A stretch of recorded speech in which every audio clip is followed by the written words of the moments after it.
Good afternoon, everybody. This is Dr. Serge. So welcome to another episode of Search for the Truth. And our goal is to really empower people with knowledge, information for them to take in charge of their health and resolve health problems. And today, I'm really excited. We can see that we have Jennifer today with us. Thank you, Jennifer, for joining us. Thank you for having me. I appreciate it. Good.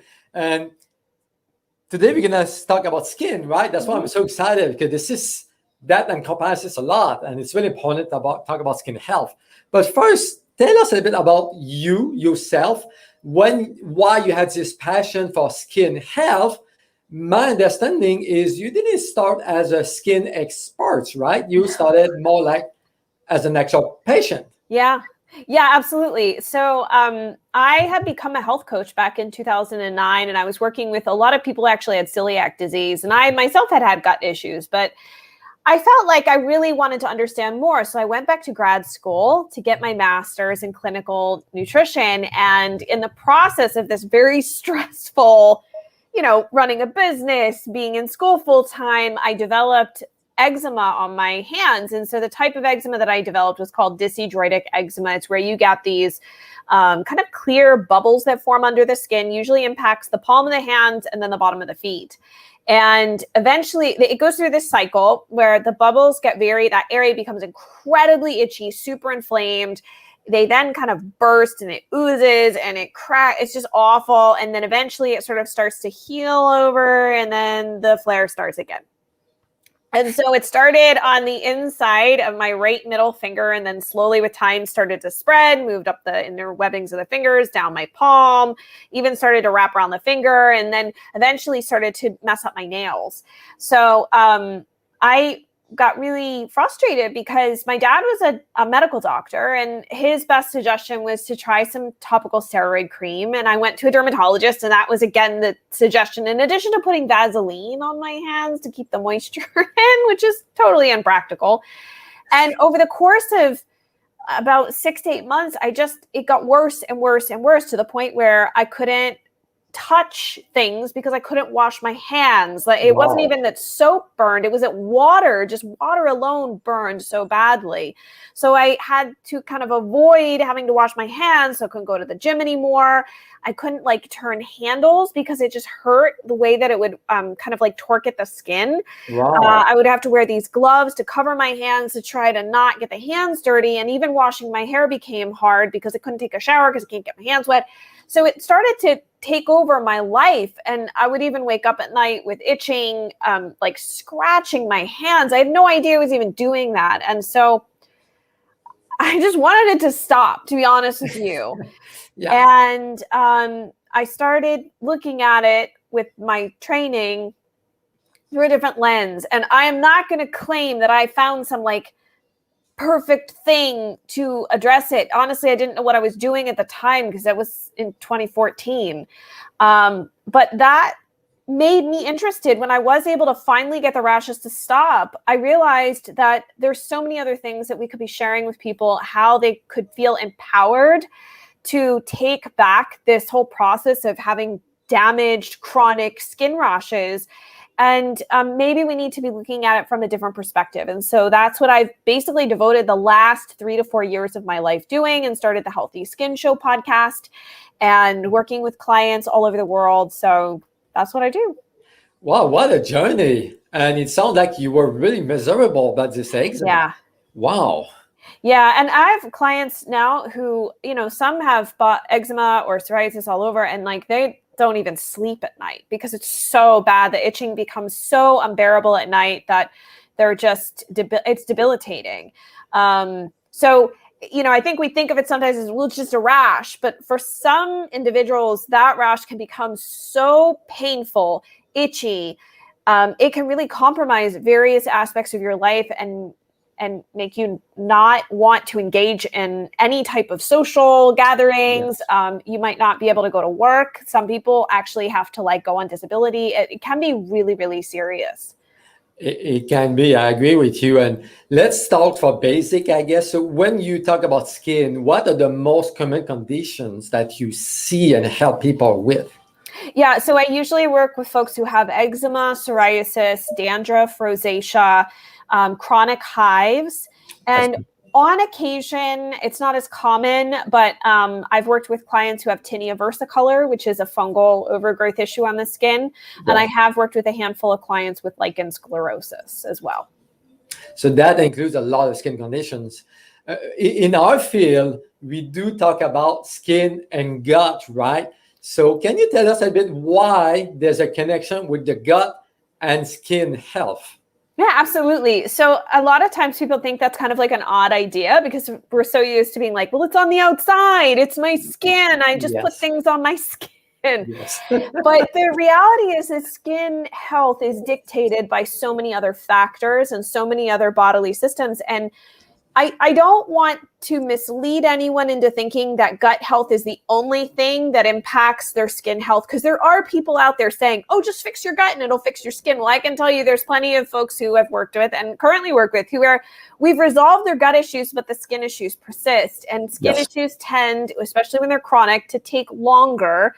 And you have to really I call it like filling up the wells. So you have to address a lot of the other issues and systems that have kind of gone offline or have really become bogged down because of various factors in order for skin turnover to be healthy, but also to stop that internal inflammation that's driving cytokine production and whatnot, where we just experience maybe on the surface of the skin redness, itchiness, you know, some sort of internal heat, but we're like, I don't know where it's coming from. It must be my skin, but it actually may not be.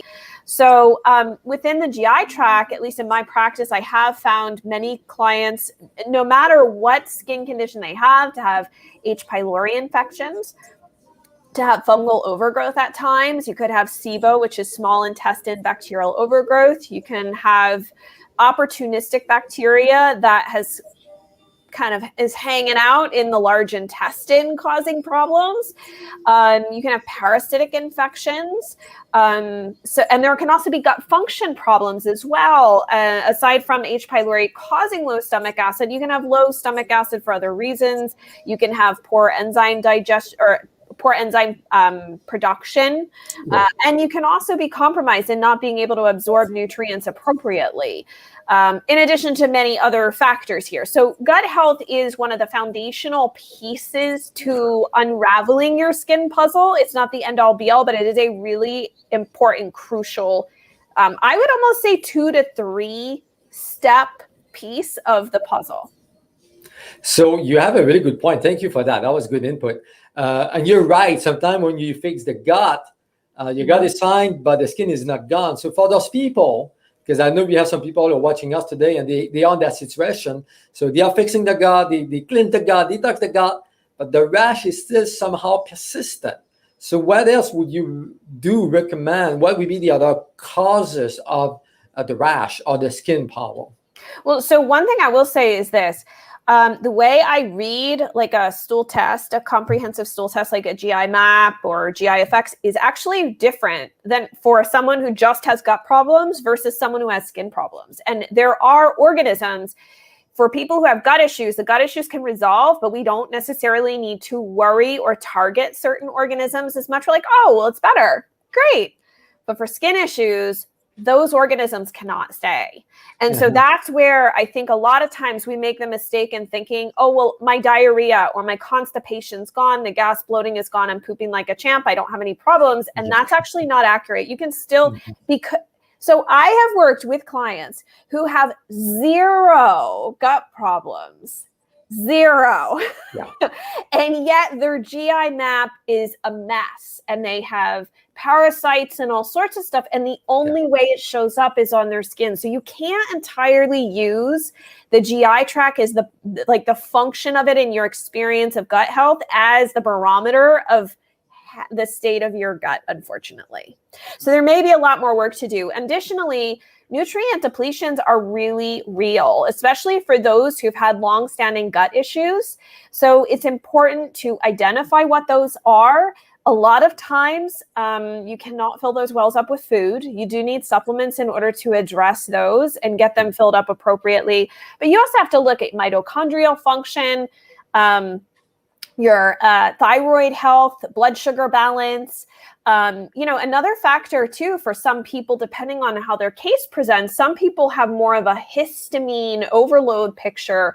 Some people might be slightly familiar with like mast cell activation, where we have these white blood cells that float around, and they're almost like little warehouses full of histamine, and those cells become destabilized or jostled because of any number of stressors, infections, etc.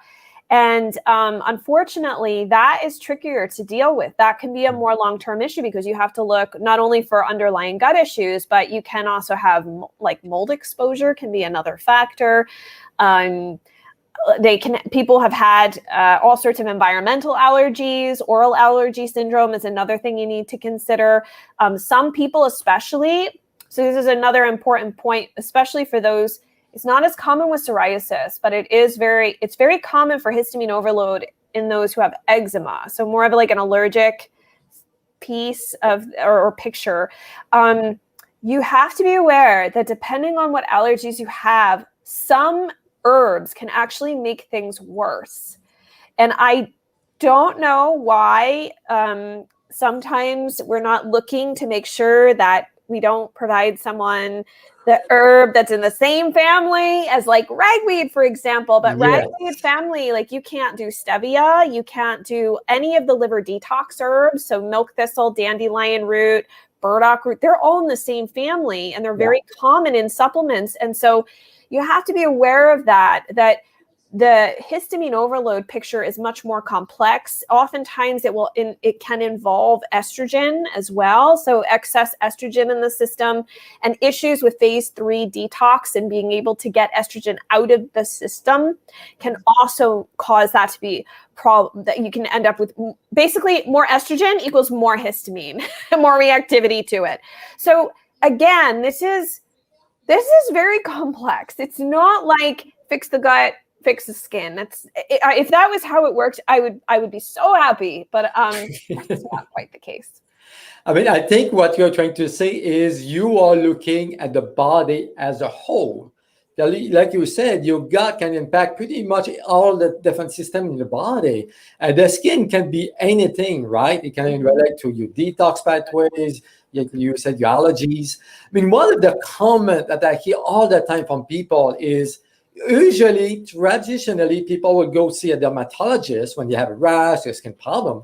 And I hear that all the time. And I would like to comment on that, is they will say that, food has nothing to do with your skin rash, your diet has nothing to do with that.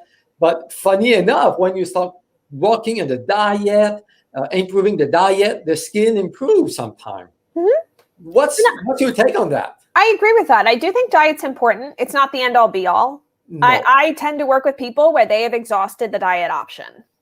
So they've tried low salicylate, no nightshades, sugar-free, gluten-free, dairy-free, egg-free, AIP. I mean, like we could, and some people have even like layered these on top. And so they end up eating like 5 foods a day. And so, and I have clients that have done vegan, they've done carnivore, like it spans the gamut.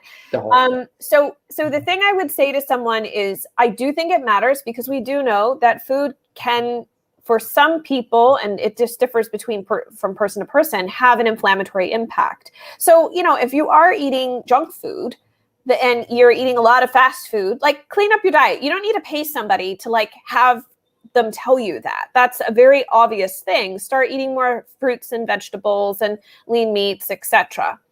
But if you decide to go further than that, you do want to be cautious because elimination diets can be helpful, but you shouldn't necessarily stay on them long term. And if I would caution someone from putting too much emphasis on, I just need to eliminate one more thing and my skin will be fixed. There are some things that are not diet fixable, like H. pylori is not diet fixable. There's no diet for that. If you have, say, Pseudomonas living in your gut, or you have parasites, no diet's going to fix that.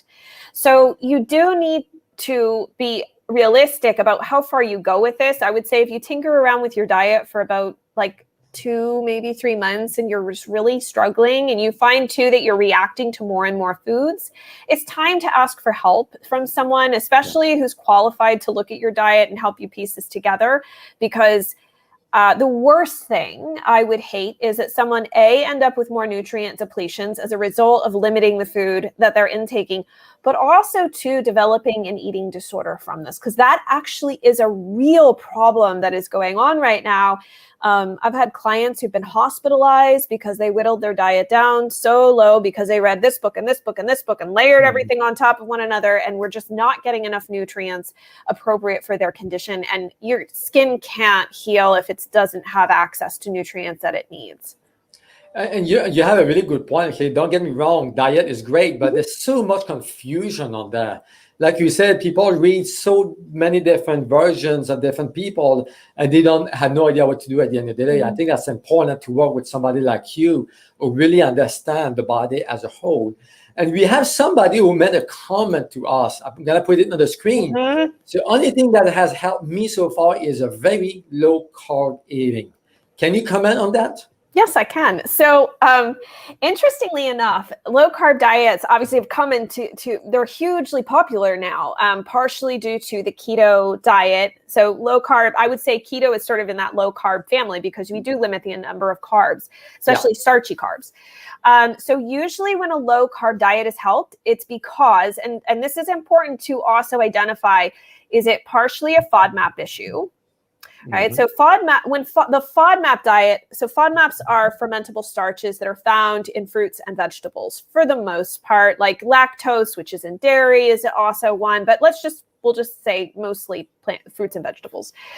The problem is that you have a microbiome problem. That's why the diet works. And so if you in general start to limit carbohydrates, you're providing the bugs in your GI tract fewer carbs to have access to munch on. And so it's possible you could have a fungal issue, you could have a bacterial overgrowth issue, you could have bacterial imbalances, you could have both. It is possible.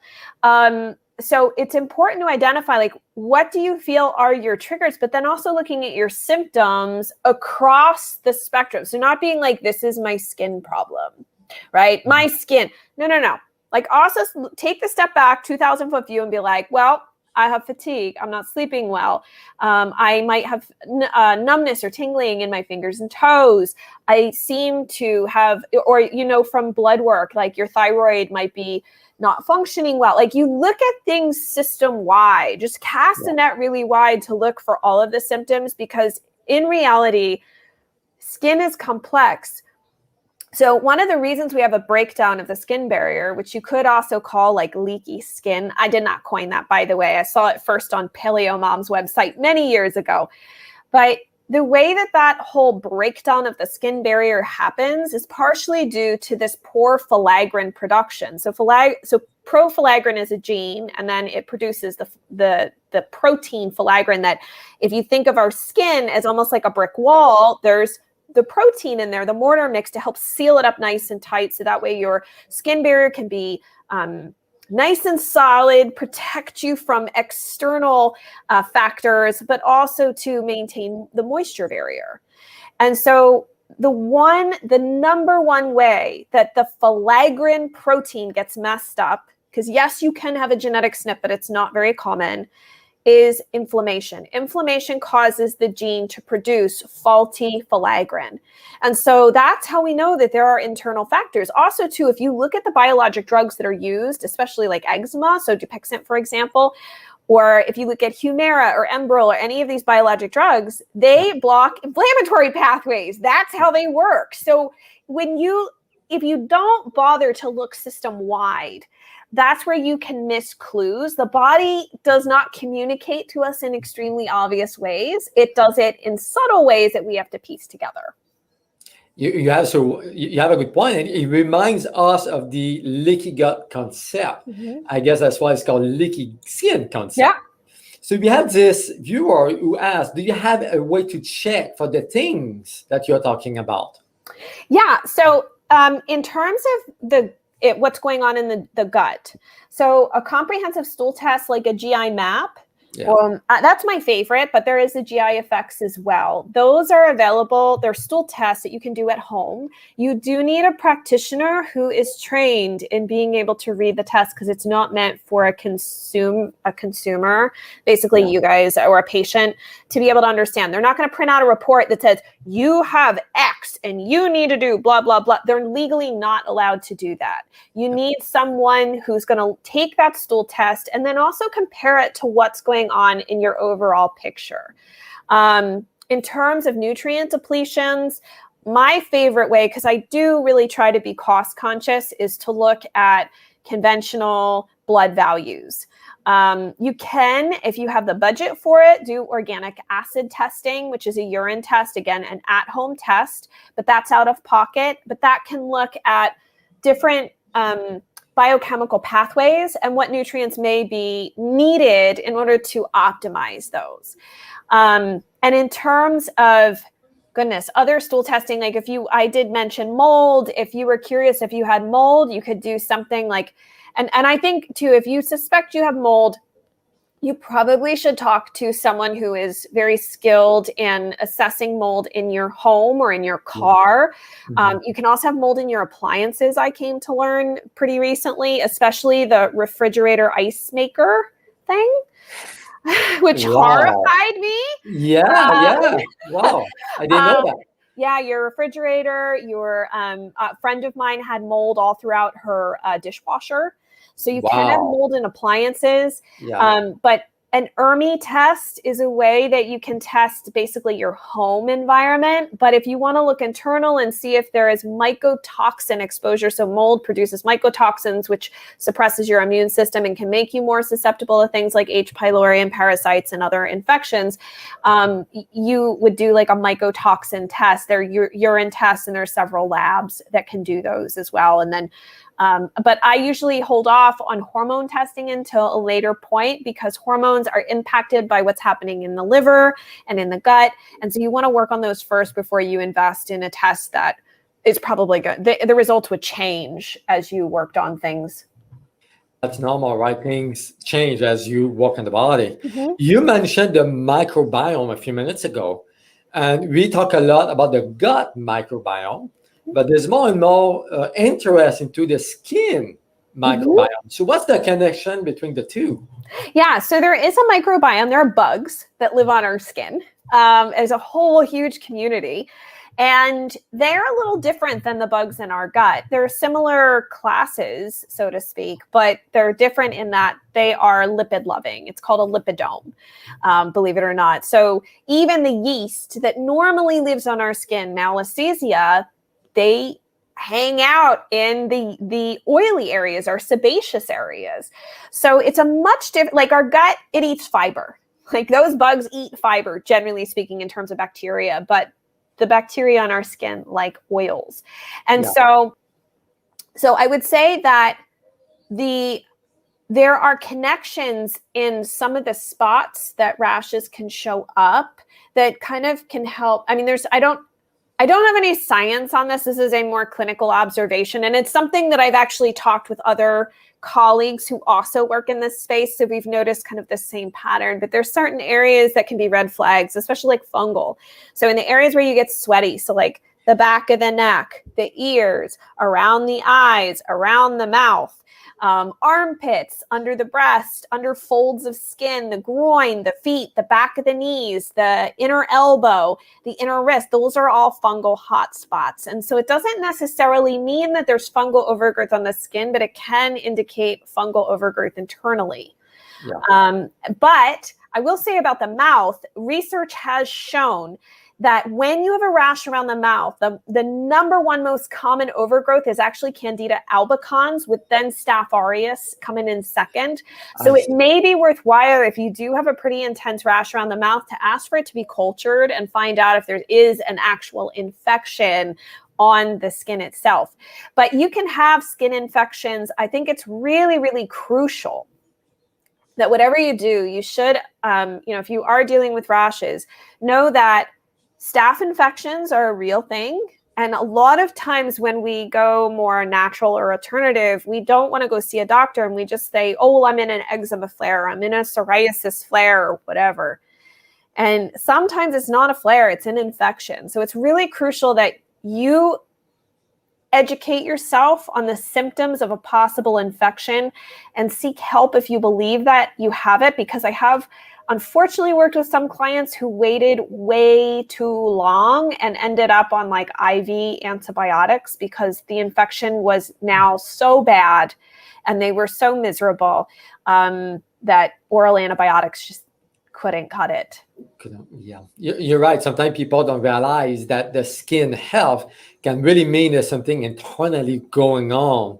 And oftentimes when it shows up on the skin, it might be a little bit too late. Yeah, and you can have, by the way, you can have Staph aureus in your GI tract. You can have overgrowth of strep. You can have, oh goodness, you can have overgrowth of a lot of different things going on internally. I think that's where there's all this confusion, because it's like sometimes I've had clients go to the dermatologist and they're like, well, it's just eczema. It's not a staph infection. It's just eczema. At this point, I almost am like, what does that really mean? Because it's not exactly helpful when you say it's just eczema, because the person wants a reason for why this is happening. And I think honestly, that's why they say that they don't really know. A lot of times it's chalked up to, well, it runs in your family. You're just eczema prone. You just have to learn to live with it. And in reality, I look at my skin now in hindsight as a barometer of what's going on internally. So when I have had the occasional flare of where I start to get the bubbles and I start to have, and it's just happened a couple times in the last few years, that means I need to look internal. The last time I had a flare up on my hands was 2 years ago. And I started to notice that. I was like, you know what? I have had some more GI issues. So I did a stool test and I ended up having an infection of Siderobacter and Enterobacter bacteria that I ended up getting treated with antibiotics, and it's never come back. You're right. You have to learn to pay attention to the bodies, because your body will talk to you with different ways, right? Could be your skin, could be inflammation, right? Could be headaches, could be anything, right? Could be any number of things. And I also wanted to add too, because I know it's confusing about testing, I would highly suggest before you go invest in any type of testing, ask for help from somebody, because I have also worked with clients who went off and started buying all the different tests on their own, and either they bought the wrong test or they bought tests that they didn't, or like they did a hormone test. And I'm like, why did you do this now? It's not helpful. So you can end up wasting money if you don't really know what's appropriate for your particular condition.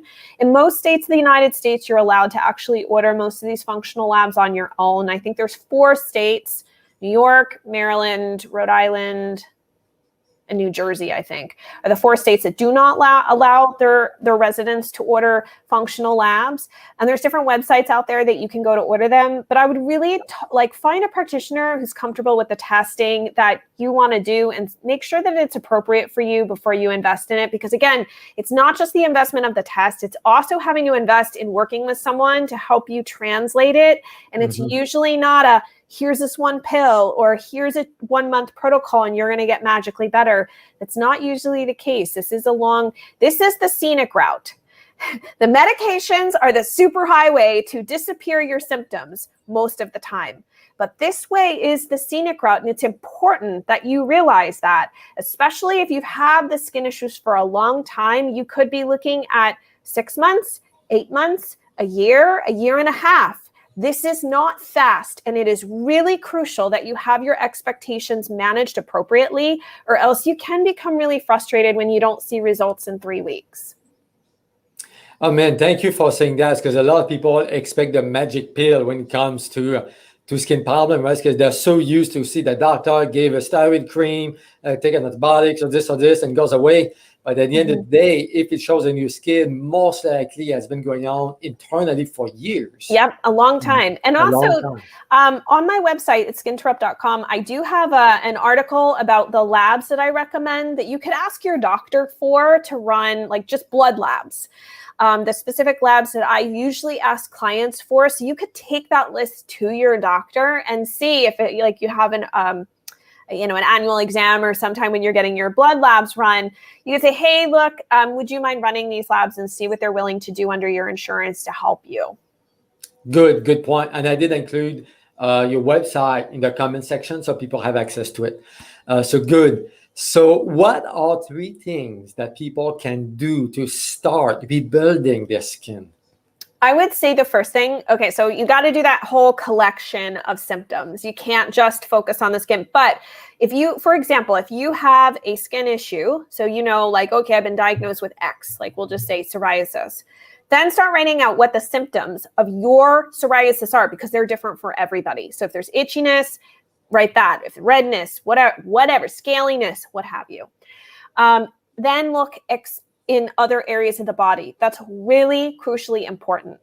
The next thing I would recommend doing is you have to start in 2 areas. So I have a really great pyramid graphic, and I talk about that a lot because the order in which you do things is important. And the bottom 2 pieces on that foundational step is liver function, essentially liver detox function and gut function. Those 2 are the crucial first steps. So first of all, in terms of gut function, you have to be pooping 1 to 3 times a day. And I know that sounds really simplistic, but a lot of people do not. A lot of people are constipated. So if you want to work on improving that, the flow of things, so that you're going to the bathroom, you have a healthy formed stool 1 to 3 times a day. If you're constipated, adding ground flaxseed, making sure you're drinking enough water, maybe trying out small amounts of aloe juice or magnesium citrate can be helpful. And go real slow with the aloe juice. That can be a doozy because that is a non-addictive laxative. If you have diarrhea, you want to try and slow things down and firm up the stool. Sometimes Saccharomyces boulardii can be helpful. Sometimes immunoglobulins can be helpful. If you can tolerate dairy, colostrum may be helpful. Or like Microbiome's Labs has Mega IgG 2000, and that may be helpful as well. So those are a few things that I would suggest in terms of gut function, and then also checking to make sure you have sufficient stomach acid. And there is on my website, I have a low stomach acid test that I walk people through. It's water and baking soda. So there's no issue that you're going to cause any with increased acidification by taking like betaine HCl. You're not going to have any issues or concerns if you might worry that you have an ulcer or some sort of gastritis or something. So I would definitely do that. And you may need some enzymes to help you digest food a little better. And then lastly, with the liver detox doesn't mean do a liver detox. In fact, I actually don't recommend that generally with skin cases because it tends to make things worse. So what I would suggest is getting some glycine powder. Glycine is an amino acid. It also is one of the crucial nutrients in phase 2 detox for the glycine pathway. And so you can try testing out 3 to 5 grams, 1 to 2 times a day of glycine powder, and then also adding in a little bit of vitamin B6. I would say usually on the safe side, so you avoid over supplementation because you can't overdo it with B6, is like 10 to 15 milligrams. And then obviously if you have a practitioner, they can help you refine that even further that's appropriate for you based off your labs. But you really do need glycine and B6 to handle the waste products that are being produced by the bugs in the GI tract that tend to overwhelm the glycine pathway, and a lot of other solvents and fumes and pesticides and everything else that ends up having to be repackaged to shuttle it out of the body. And so that's usually like the 2 big first areas that we try to encourage all of our clients to get started on. That's a good starting point. Mm-hmm. Awesome. And there's someone who is asking, what is your experience with acne rosacea? Well, I will say this. I don't work a whole lot with acne. I do work with rosacea. So I can speak from that perspective. With rosacea, I would definitely check for H. pylori. You also might want to take a look at testing out, so there are trigger foods for rosacea, things like fermented foods, processed foods, spicy foods, hot foods like ginger can be a problem. And so you can remove those foods and see if that helps. I also do, by the way, have several podcasts about rosacea on the Healthy Skin Show, talking about dietary issues, talking about the connection to H. pylori, also some skin actual exterior skin tips on how to take care of rosacea with Rachel Pontillo. And then also the other piece is that rosacea tends to be correlated with small intestine bacterial overgrowth. About all the research that I've looked at, it tends to fall in that about 77% of people with rosacea, even ocular rosacea, so in your eyes, have SIBO. So there definitely is a gut component to rosacea for sure. Thank you for your answer. And can you tell us about one case, a really bad case that you saw, one of your client, and you did all these different changes and their skin got back to normal? Because a lot of people lose weight, lose hope. They've tried everything. They tried different components, different things. They don't get better. So let's give them some hope. So I have one client, and I do share, by the way, for anybody who follows me on Instagram, I do occasionally share with permission photos from clients to show before and afters, because I do think that's important for people to see. Yes. So I had one client, she had rashes all over her face and then also on her legs. And so she allowed me to show the pictures of her legs before and after. And so she had had a stool test done, and the doctor had given her, she did come back with like I think it was blasto. She had like 1 or 2 parasites that it showed. And I think she had some overgrowth in other areas, which is pretty common with when usually there's one problem, there's a few problems. But anyway, doctor gave her an antiparasitic for like 3 days. Like that, she got an antiparasitic medication for 3 days, and then they did like all this like gut healing stuff, and she became very frustrated because months on end, nothing got any better. And so I said, look, I still think you probably have a parasitic issue, and B, I think you actually have a fungal overgrowth issue, more so than what we're seeing here on the stool test, because there are times when you can have false negatives on stool testing. And that's again why having someone who really understands your case and can like dig through your history can override and say, you know what, I know this says no yeast, but you have too many fungal things, and yeast can hide. It's up in the small intestine. This is a large intestine test, so you can have a false negative.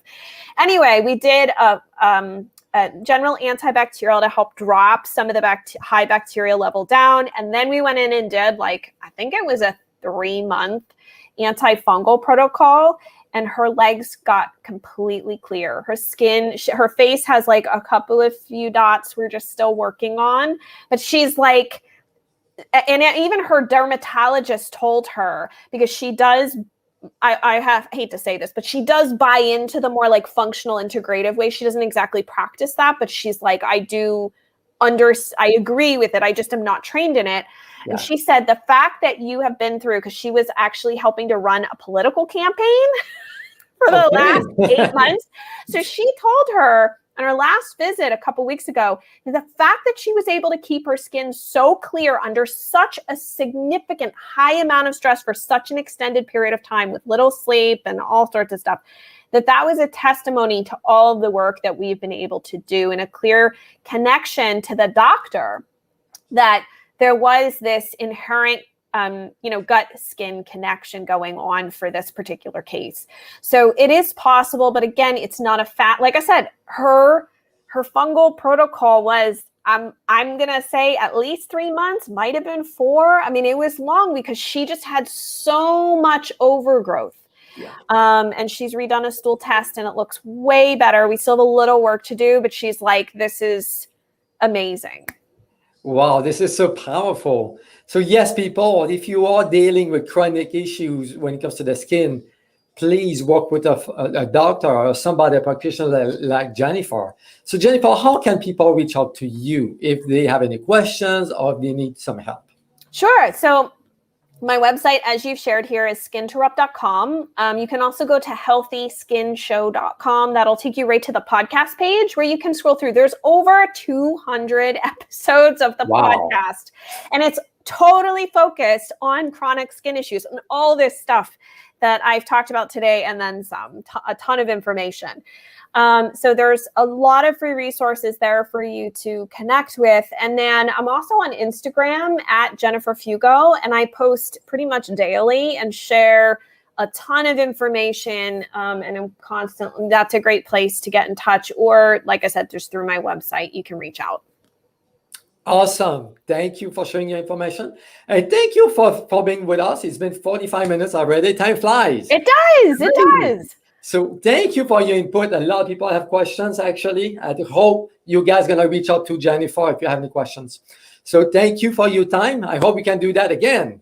Yes, absolutely. I would love to. Thank you so much, Dr. Sergio. It was so nice to have this chat today, and I appreciate everybody attending and hope everybody has some answers. Like, definitely check out the Healthy Skin Show for any of these skin conditions, because like vitiligo, we have podcasts on that. You'll definitely find something what you're looking for. I check your website. I check what you're doing. Thank you for doing this, because you do a lot, and your goal is a little bit like me, to share information, to educate people. It all comes down to information. It does. So thank you for your great work. Well, and we'll see you later. Thank you. Absolutely. Thank you.